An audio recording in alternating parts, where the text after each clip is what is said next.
minangkani pambudutan Gong. Heeh sing mau durung dipinangkani sing ana akeh apa ya? 3 apa 2 ya, Kang. Heeh alon-alon Gong. Heeh.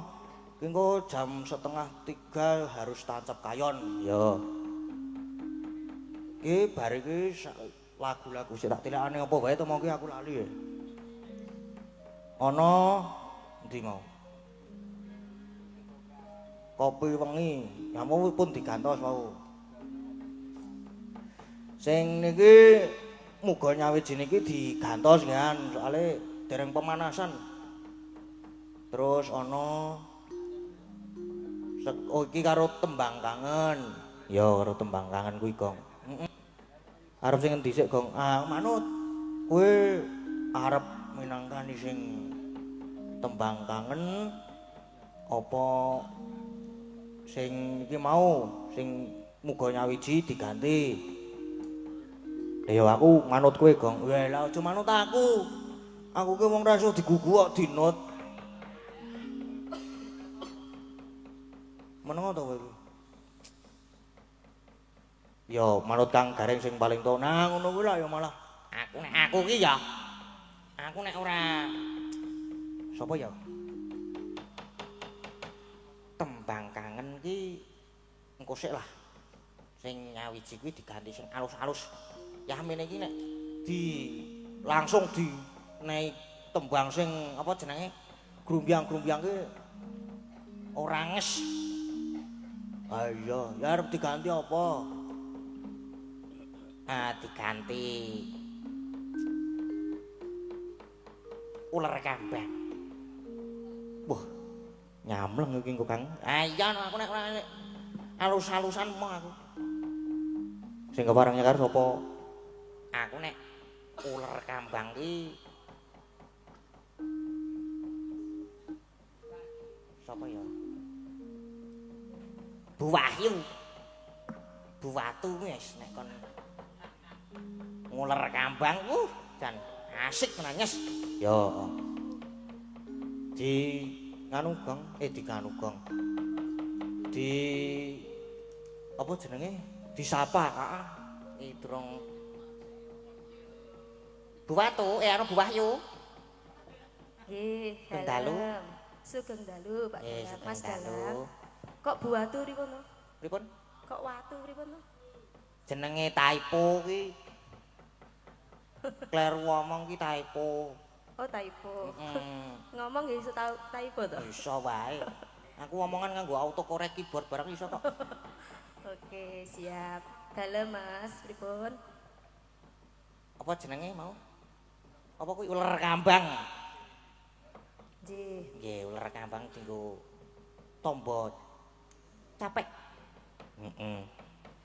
Madhep kono, Gong. Oh, aku nek madhep kono. Menikmati ya padhake.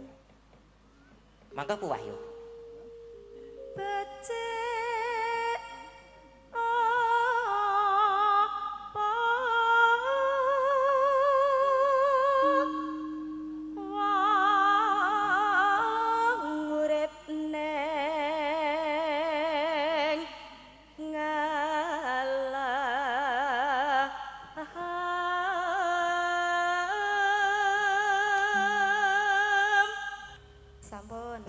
matur sembah nuwun. Wah, sami-sami. liar-liar tenan. Heeh.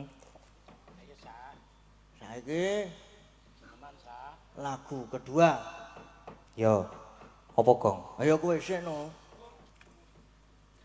Sing kira-kira ki ana dangdute ning tipis-tipis. Heeh, engko bagianku rock metal. Ya.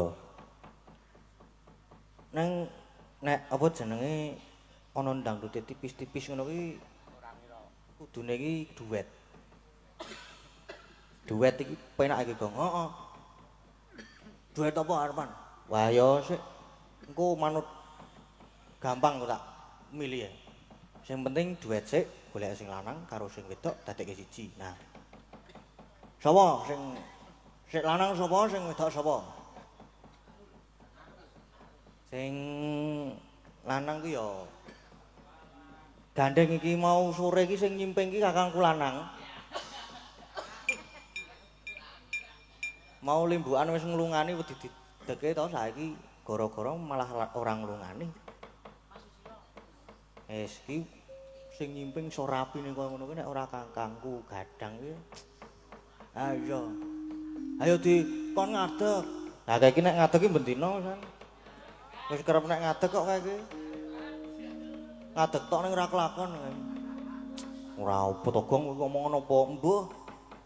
Nek tetep kudu kon jumeneng. Ha iya no. Ora ketang apa bawa apa duit ora apa-apa wis sing bawa engko Mas Gadang engko sing nyanyi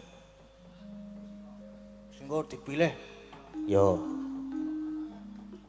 Mas Gadang Prasetyo. Siap duet? Siap oke. Wis rasa nganggo spot wis apik tenan. Monggo Mas Gadang, katuran jumeneng Mas Gadang. Wis rasa nganggo spot ngono. Sepotane gupak gupak gupak gupak gupak gupak gupak gupak gupak gupak gupak gupak gupak gupak ayo wijik ayo wijik ayo wijik ayo wijik. Sampai to? Baik ngono wis. Sip wisan. Iya. Breng breng bongkotan diketho tinggo celengan anyar solo maling ngencen manten anyar dientuk kala jengke wis. Malah. Oh tan dawuh Pak Dalang. Ayo. Sekarang yo arang-arang wayangan ditunggane kakangku lanang ngene iki arang-arang. Temu kangen. Temu lawak karo ya ora ketang bawa-bawa Mas. Sing anu ya aja sesideman. Apale gur kuwi aku. Waduh. Wis ora apa-apa ku ya ora masalah. Pawitanku gur kuwi. Apa? Ora apa-apa. Walah ya. Cengah aku ya cengah kono ya cengah. Walah. Ora nyong ngomong ke cengah ngono kuwi to iki. Wis ora apa-apa. Nggih. Dibawane karo duet sisan ya. Wow. Bawa mau Pak Dalang nggih, bawa mawon nggih. Iki lho aku ono. Engko tak nggih keh iki lho.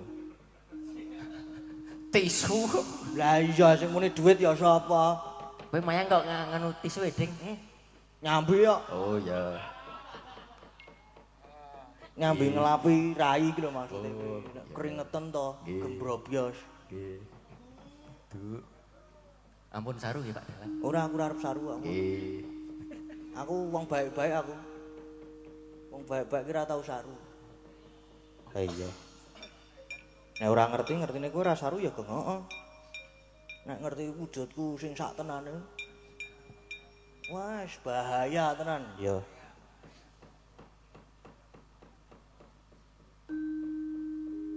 Sik Tomir kowe iki ngopo to? Kono. Burung wayahe kowe metu mengko sik.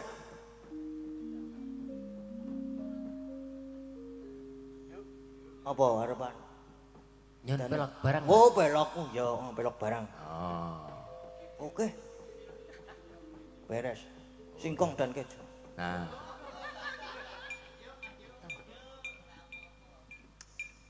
Apa to? Wes. Lah apane sing arep dibukake? Kok ngomong karo aku sik lagi pengen tak bukake. Ora apa-apa kok. Ngopo? Aduh, jan. Tidak boleh ikut-ikut anak kecil.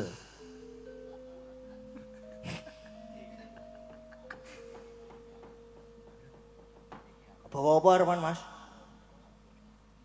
Anu mawon. Asmarandono. Asmarandono. Monggo, monggo. Kekarane wong akrami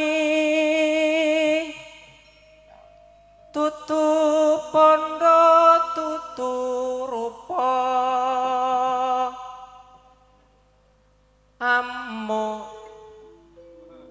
among ati pawe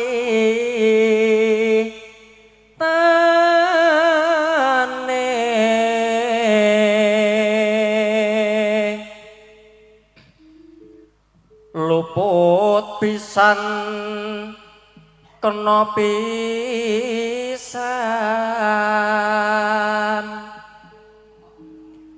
yen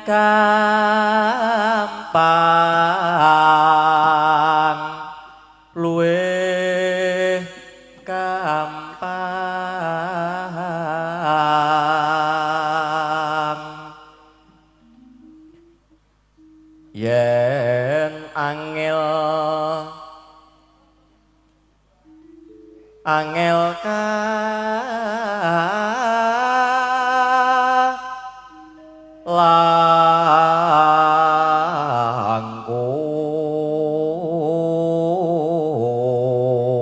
langkung tan kena tinumbas harta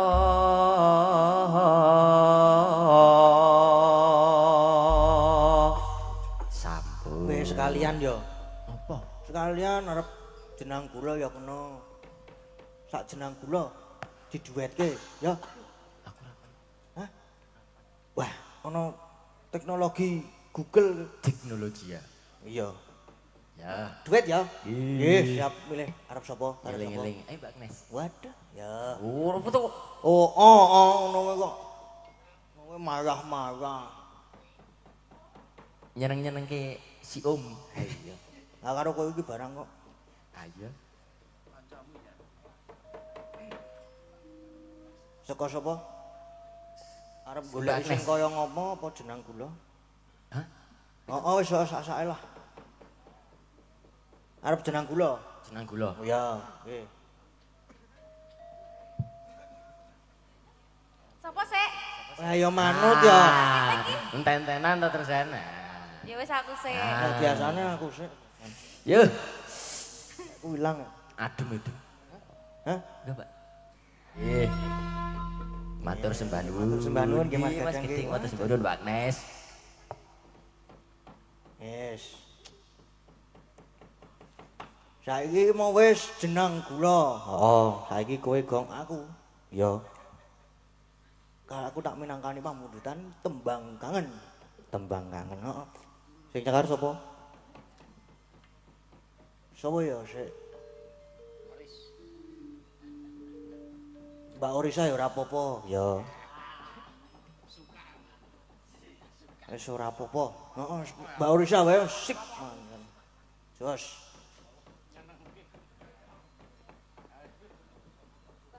Mbak, sugeng dalu, Mbak. Ya, selamat pagi. Enjang, Yes, Mas, Bung Enjang. enjang. Nah, iki lagi Enjang. jam setengah seperempat. Setengah seperempat. Jam loro kurang seperempat, Ding. Isuk bengi, isuk, Ding. Bung Enjang, Mbak Orisa. Yes, kengenjang. Nggih. Mas Bagong. Mas Bagong toh? Hmm. Mas Bagong toh? Ya, Pripun? tembang kangen. Tambang kangen. Nggih. Pamundutan toh? Nggih, pamundutan. Nggih. Menika pamundutan. Nggih, dipun pinangkani. Nggih, dipun pinangkani no. Nggih. Langsung? Weh, kok langsung ta? Langsung bae. Heeh, nggih. Ya, Siang monggo. ini kok, Mas. Lah nggih. Ya ini kuwi kudu cepet. Buat Mas Bagong. Nggih, sampun matur sembah nuwun nggih. Sami-sami, Mas. Mbak Orisa. Wis gong, wis sip. Dangdut slow. Dangdut slow, heeh. Iso do leren apa ora? Nah, saiki wis jam piro? Sapa Truk iki, Truk? Oh, kurang ajar ya, Gong. Ha iki lagi asik-asike lho, Mir. Iki wis jam piro? Ditileki nggon HP. Oh, wis jam 2. Jam 2 kurang 10 menit. Lah, kepiye? Ledo guyon, ledo gojekan ki mbok wis. Urung tutuk apa piye? Limbukanmu dawa banget. Lah ya. Sekarang ya kepiye ya Mar ya? Ya wis gek do leren. Ledo gegojekan dilereni. Ditutuke mengko nang omah. ditutuke mengko bengi. Ngapa engko bengi? Ah. Aku wis di WA karo sing ngedram. Ojo domong kene-kene to maksude. Ndak oke sing melu mengko. Ha iya. Wis, ayo Gek Dok. Merono. Merono ki ndi? Kae ndaramu kae. Ndaramu Sermadi kae. Anu Permadi. Wis ngenteni. Kowe iki aja kaya wong anu. Apa jenenge? Aja kaya wong kowe iki dinteni malah kok wong ngenteni. Ayo, doleren.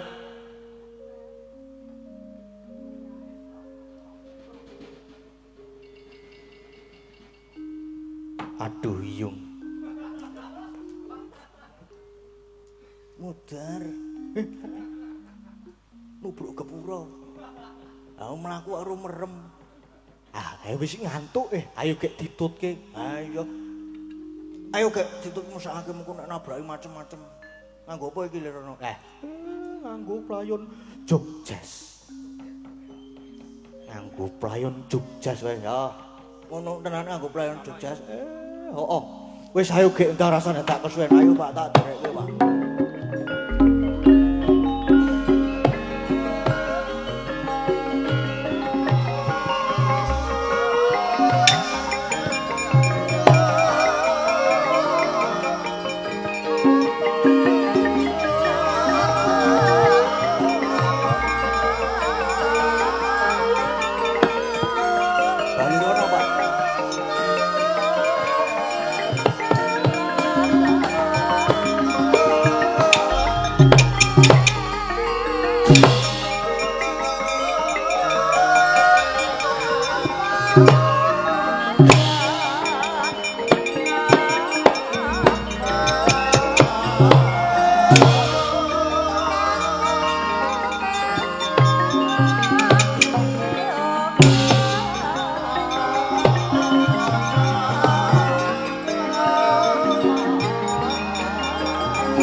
Mulat moro Sang Arjuna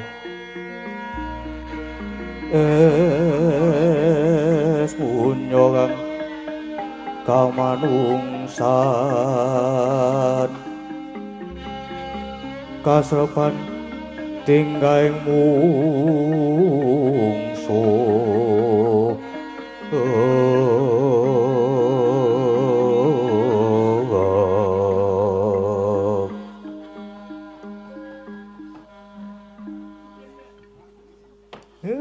blagagag ugag sadulita mel Doro Ingkang Raga Ndara Bratasena sakniki saya sengkut anggenipun babat Wanamarta. Den ingkang kula lajeng-ajeng niku makartining Pandhawa limawit. Pandhawa niku ngibarate driji 5. Nek megar merdika, nek genggem sentosa manunggal dadi siji. Iya Kakang. Sejatine aku ora mangu-mangu. Nanging aku nyawang Wanamertani sing jembare semene iki. Kaya dudu sak lumrahe alas tak sawang saka Permana Jati. Kaya ana gegeten ingkang nanduki marang rosaning ciptaku Kakang Semar. Inggih Den nggih. Pancen nyata niku. Nanging niki mangke saking panginten kula malah badhe wonten nugraha gedhe ingkang tumurun wonten mriki. Yen pancen Pandhawa duwe kabegjan gedhe sing dilambari prihatin lan talak brata lan makarya nyata Den. Iya Kakang. Kang mengkono ayo enggal sumusul Kang Mas Bratasena anggone bebantu anggone babat alas Kakang Semar. Inggih. Mang tindak riyen kula tansah muntat Ndara.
Aku nampa wising dewa yen to negara Kajiman ya negara Mertani wis bakal kamanungsan.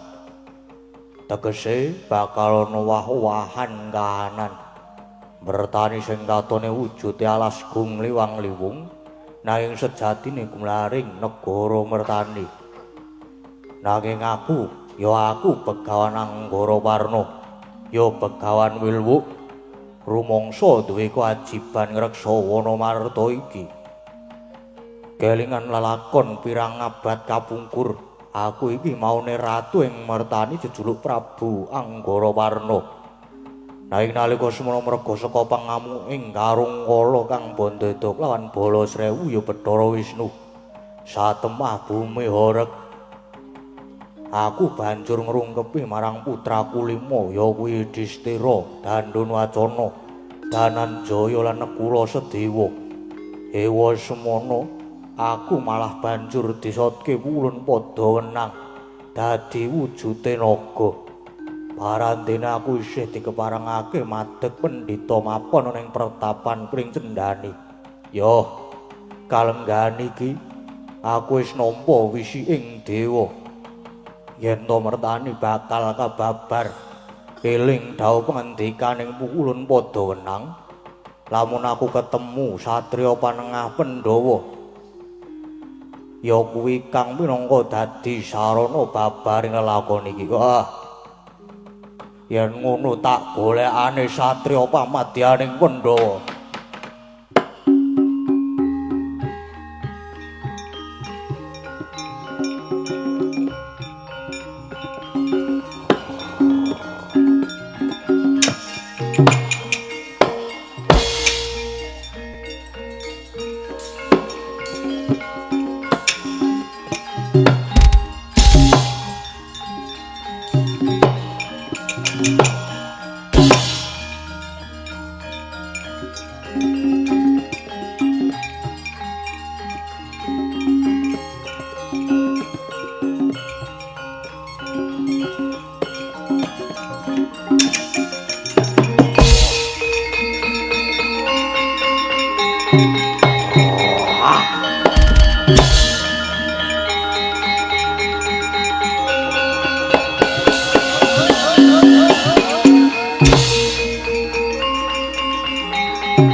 Candhet tindak paduka.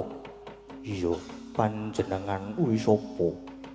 Nadyan apa yaksa nanging nitik saka agemane sawijining brahmana. Inggih kasinggihan. Kula menika Begawan Anggara Warna. Lajeng keparenga nilakrami paduka menika sinten Raden? Ditepungake wae. Aku Raden Permadi. Raden Permadi dasar kepara nyata. Yen ngaten jandika menika menapa leres satriya pamadyaning para Pandhawa Raden, ya dasar pancen mengkono perembahan. Alah dalah iki sing tak goleki.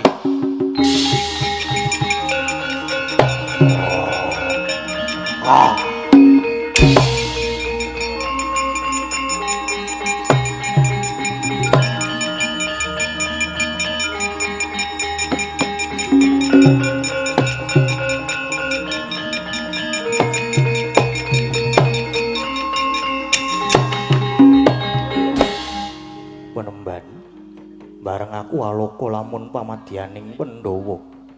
Kok jandika banjur ngrungkepi pepadaku. Inggih Raden. Mapan inggih namung paduka ingkang kula upati. Raden, kula niku ingkang reksa Wanamarta menika lan sejatosipun Wanamarta menika sanes wujuding wana gunglewang-lewung. Nanging menika negari Mertani inggih negari kajiman. Nanging samangke sampun badhe kababar kamanungsan.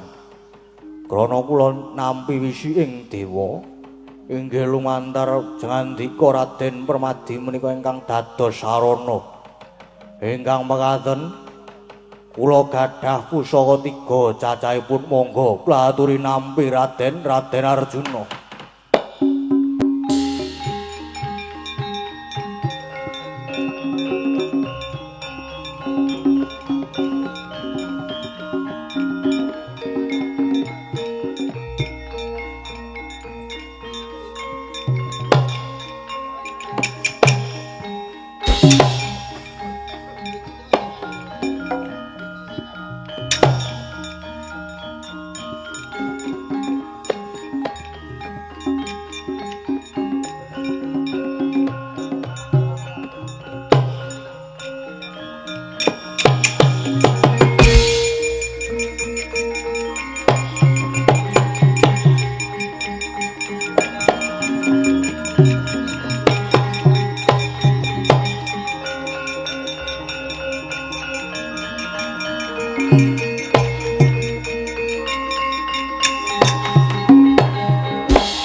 Pandaka jangandika maringake pusaka marang Permadi. Inggih Raden.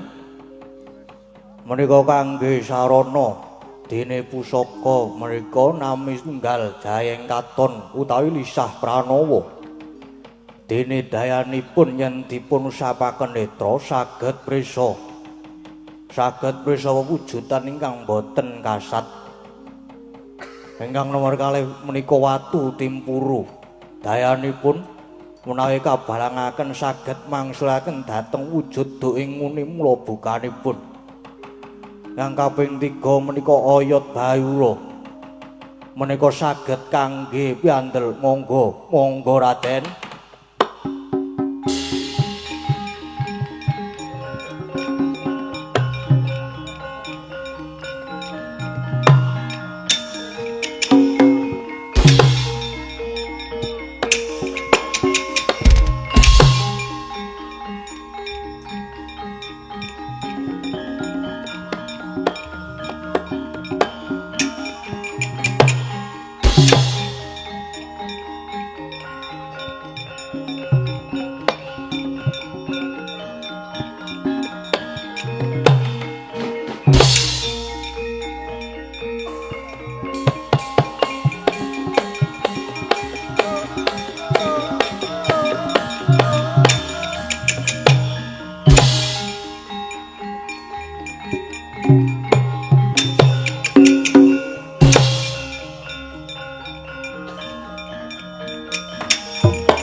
Gonjang kanjeng langit kelap-kelap Deragincang resang mawe kandruk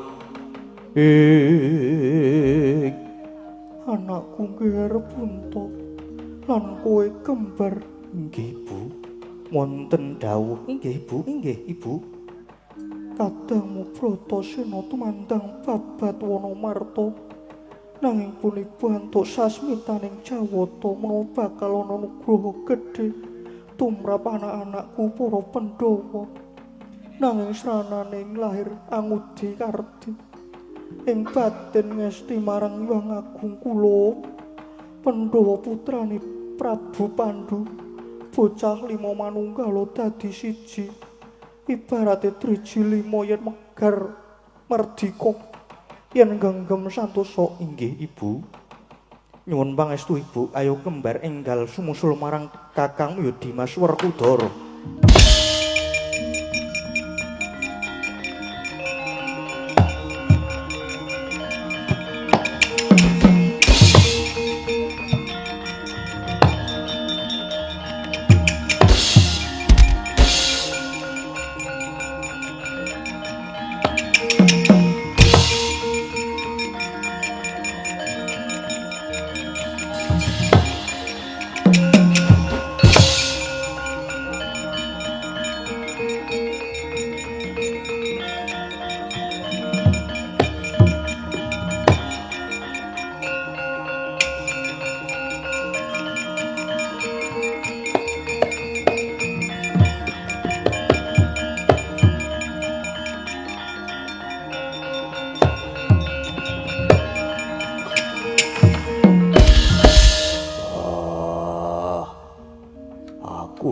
Kena dayane apa?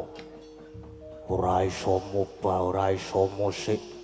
Wah, ora iso nglawat. Wah. Truk, ngopo? Ana watu iso omongan. ana sesuatu, ana swarane ora ana wujude. Nang endi, Gong? Ana kuwi. Tenan ora, Gong? Lho, paran ana. Wah, Lho kuwi. wah, kudu lunga. Kok Gong? Njaluk tulung barang ya, Gong? Wah, iki mulai ora beres iki. Yayah meniki do lagi metu-metune. Heeh. Nang kene wae, Gong, ndak mah pangan buta apa-apa ngene kono. Heeh, seneng kene iki wae. Wis ben Sarmadi kemen dhewe iki. Anu, Ndara Permadi. Ayo, wong ampuh kok kok bar entuk pusaka barang to. Heeh. Wah. Ibu Kundi, Punta kakangku. Permadi kembar. Wah, aku susulen. Aku tulungono. Wah, duh Kakang Mas. Boten nginten yen Kakang Mas Bratasena kasangsa wonten mriki. Nanging Kang Mas pusaka paringanipun Begawan Anggara Parna menika mugi saged dados sarana waluyanipun Kang Mas Bratasena.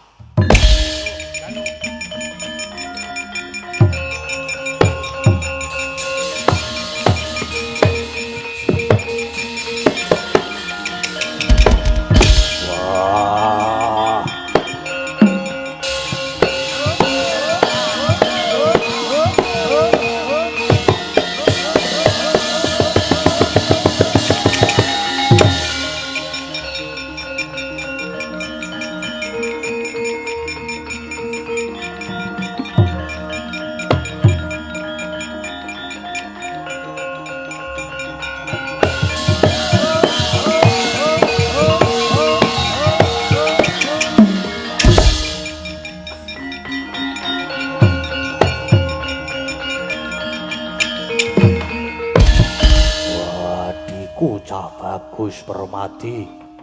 Wah, tak trimo banget nulungi karo kakange. Iyung. Nggih Kang Mas ning ampun ngampleng to. Menika sampun sak mestinipun ya. Wis ayo Permadi. Wah, tak kanthi mbajutke laku. Nggone awake dhewe babat alas mertani ya yasa negara anyar iki.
Yai Dandun Wacana Yai Dananjaya lan Sirana kula Sedewa. Wah, yo piye Yudhistira kakangku? Ana apa? Kowe iki ora tenguk ning kene. Senengane kok. Iya mundur. Wah, nyerimpeti. Kula wonten dawuh sapa sing nyeluk kowe iki? Wis saka pangrasaning pun Kakang, iki kaya wis bakal antuk trontong-trontong pepadang. Nggone awake dhewe nedya ngupadi panitisan jumbuh kelawan sabdaning pukulun Hyang Bathara Darma. Lan ora suwe maneh negara mertani bakal kababar kamanungsan Yai. Yo, kalamun mengkono kabeh mung kudu ikhlas lahir batin.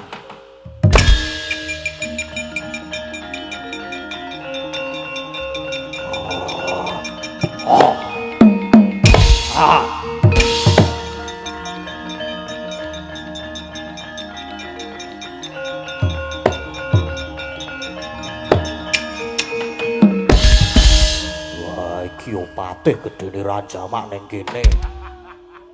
Wah, kowe iki mbok ya rumangsa awakmu gedhe. Dol kowe. Waduh. Arep lapor kowe kleru aku. Ono padha Kanjeng Dewaji. Nyuwun pangapunten yen kula nyela-nyela. Patih sapu jagat sajak sumengko. Ana wigati apa sinuwun? Dadosna ing ngawuningan bilih negari mertani dipun risak titah ingkang salah damel, dipun rusak kayan titah ingkang salah damel.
ana ing mertani. Jebulna satriya kang wani mlebu ana ing wewengkonku ya negara Kajiman Mertani, nanging ingsun wis uning lamun sira iku para satriya Pandhawa 5. Nun inggih dahat kasinggihan. Lajeng paduka menika sinten? Kauning ana Raden. Ingsun iki Prabu Yudhistira ingkang mengkoni wana mertani kene. Lan iki uga kadangku Pandhawa. Inggih. Menawi tetela paduka cikal bakal ing mriki, kula nyuwun gungan keparenga paduka mangestuni anggen kula badhe bebadra wonten meniki. Lan kula sekadang badhe nderek ngayom dhateng paduka miwah manunggaling samukawis kalian paduka Yaya Kunta. Mapan ingsun wis uninga lamun Puntadewa lan Puntadewa den ayungi dening pukulun Bathara Darma. Ingkang mengkono Yudhistira sekadang bakal manjing ana ing jagatmu. Dandun Wacana bakal manjing ing Bratasena, Dananjaya ing Permadi. Nakula Sedewa uga manjing ing kembar Pinten Tangsen. Mung wae rening negara Mertani uga wis kababar kamanungsan, aku titip negaraku Mertani iki dadi negara ngamarta mangsa Baranganira ngembat ing ring praja. Ayo mono para kawula dimen urip ingkang samat sinamadan. Urip ingkang daya dinayan lan kebak ing katentreman. Rahayu, rahayu, rahayu Punta.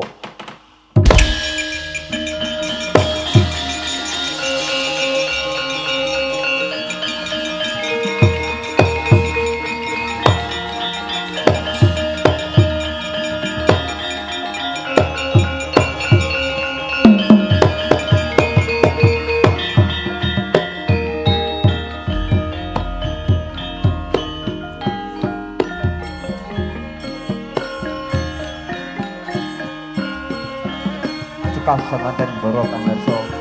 Atur Bagelarang Ringgit Purwo dalentas dipun tindakan iki dalan kanthi mangukir